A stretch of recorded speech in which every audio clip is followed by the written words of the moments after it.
안녕하십니까. 법률 PK 변준석 변호사입니다. 박지연 변호사입니다. 반갑습니다. 반갑습니다. 변호사님, 오늘 제가 얘기하고 싶은 게요, 역발상정으로 피해야 될 변호사, 추천하는 변호사가 아니라 네. 오히려 이 사람 피해야 된다. 네, 맞습니다. 그거에 관련해서 좀 얘기를 해보고 싶어요. 좋습니다. 정말 많이 있거든요. 몇 가지 추려서 얘기를 해보도록 네. 하겠습니다. 제일 피해야 될 변호사는 사건 처음에 상담 때부터 무조건 잘 될 것이다, 무조건 해결될 것이다 라고 말하는 변호사는 무조건 피하셔야 됩니다. 왜냐하면요, 처음에 상담 과정에서, 그리고 처음에 사건 주고받는 어떤 자료들 과정에서 그것만 가지고는 사건 결과가 어떻게 될지에 대해서 정확하게 예측하기 힘듭니다. 맞습니다. 네, 결국에는 소송도, 수사도, 재판도 사람이 하는 일이기 때문에, 수사는 하나의 생물이라 하죠. 그렇죠. 어떻게 변할지 모릅니다. 그리고 마찬가지로 민사소송에서도 가사소송에서도 상대방이 어떠한 주장 입증을 할지 모르기 때문에 단순히 어떤 소장 하나, 고소장 하나만 가지고 이 사건 무조건 풀 수 있어요 라고 말을 하는 사람은 피하셔야 됩니다. 다만 예외적으로 고소장 내용이 완전히 터무니없다면 이거는 정말 터무니없다고 말을 할 수는 있겠죠. 그렇다면 왜 터무니가 없는지까지도 들어보셔야 됩니다. 그리고 이 말씀을 드리는 이유는요, 점점 변호사가 많아지고 있죠. 듣기로는 서초동에만 거의 3만 명 이상의 변호사님들, 부산 여기도 한 1,300명, 그리고 울산 한 240명 된다고 들었습니다. 맞습니다. 드리는 말씀의 취지는 점점 변호사가 많아지고 수임 경쟁이 좀 치열해지고 있죠. 그렇기 때문에 일단 수임하고 보자라는 생각을 가지고 상담에서 접근하는 분들이 간혹 있으십니다. 그러려면은 의뢰인에게 어떤 희망적인 메시지를 줘야만 수임 가능성이 높아지기 때문에 무조건 잘 된다, 제가 해결해 주겠다라고 하는 분들이 있으십니다. 그렇기 때문에 그런 분들은 꼭 피하셔야 된다. 그렇죠. 정리하자면은 자료가 100% 확보된 것이 아니거나 상대방의 주장을 확인하기 전에 이거 무조건 잘 된다 하는 변호사는 피해야 되고, 다만 소송 요건이 흠결됐다든지 그런 경우 명확한 것에 이유를 대면서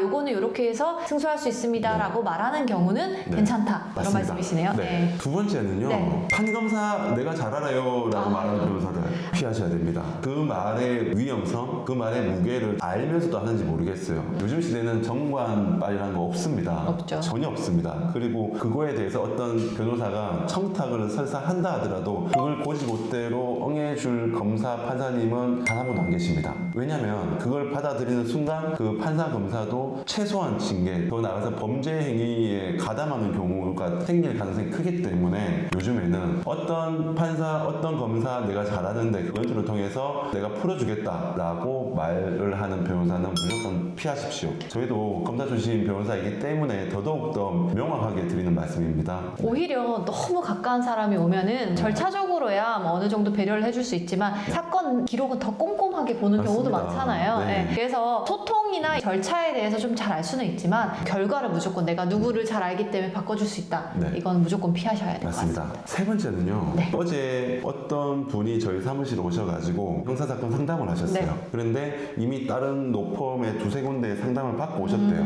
근데 거기서 뭘 하시던가요? 물어보니까 지금 수사 단계니까 일단 기다려보자, 재판 넘어가면 그때 한번 대응하고 그때 한번 찾아오시라, 이런 곳이 있다고 하더라고요. 그 말은 정말 위험합니다. 형사사건은 사실상 수사 단계에서 모든 것이 결정된다고 해도 과언이 아니죠. 대한민국 사건 중에, 형사사건 중에 한번 재판이 넘어가면 거의 98%, 99%가 유죄율이 맞습니다. 선고되죠. 모든 것이 수사 단계에서 결정이 되고 그 수사 단계에서 대응은 그 적시성이 필요하기 때문에 나중에 선임이 돼서 그 이전에 수사에 대응하는 어떤 진술을 했거나 조사를 받았던 거에 대해서 바꿀 수가 없죠. 맞습니다. 그렇기 때문에 수사 단계는 일단 지켜보자, 지금 당장은 뭐 해야 될 거 아닌 것 같다, 그런 거 없습니다. 민사, 가사, 형사 모두 소송이 진행이 되고 수사가 진행이 되면 그때 순간에 해야 될 일들이 상당히 많이 있습니다. 그 어떤 변호사님들이 일단 수사 단계는 지켜보자 라거나 아니면 상대방이 답변서 오는 거 보고 지켜보자 라고 말씀을 하시는 분이라면 그분들은 그 영역에 전문성이 없으신 분들입니다. 특별한 이유 없이 일단 기다려보자, 지켜보자, 이런 변호사는 피해야 한다. 맞습니다.